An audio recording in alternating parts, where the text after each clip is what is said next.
这个嘉义县、台南市、高雄市甲屏东市，今仔日拢停班停课，独就是嘉义市爱上班上课。市长黄敏惠的面册，昨暗互不满的民众灌甲壁，骂甲无一地。再去一透早，嘉义市无啥风雨，真侪市民是颠倒来懊恼着市长意气尊客。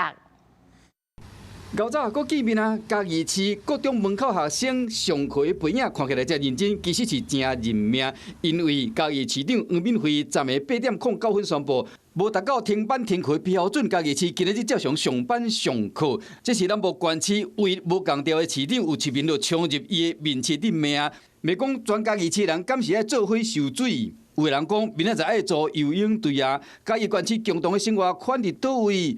有人问讲，敢是爱过阵啊去嘉义市上班？有人回讲，你住嘉义县，你本来就毋免上班。昨规暝阁真火大，抑阁天一日光，无落雨，雨伞嘛免举，涂骹嘛无淹水。大人骑乌托邦载囡仔去读册，煞来去上班。无落雨之前，和黄敏惠讲着。比较好。理论上农牧会比较好。啊，没雨啊，没风没雨。看天气吧，因为有些雇主。 他也是要赚钱啊！假如员工都没有的话，生意也做不成。黄敏惠面册留言区局面拢倒扁，有市民问讲，遐气不噗的人，早起是安怎讲话啊？即马好天是要放什么假？你敢有想过头家立场？要放假家己去请？那嘉义市就因此宣布了，我们正常上班上课。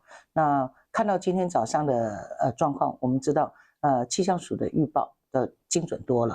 黄敏惠讲，气象署的预报有够准。气象署的资料，嘉义市为半暝12点到早起7点赶出门上班上课进前，累积雨量是21毫米半。所以讲，这个勇敢的市长真正无互大家受罪。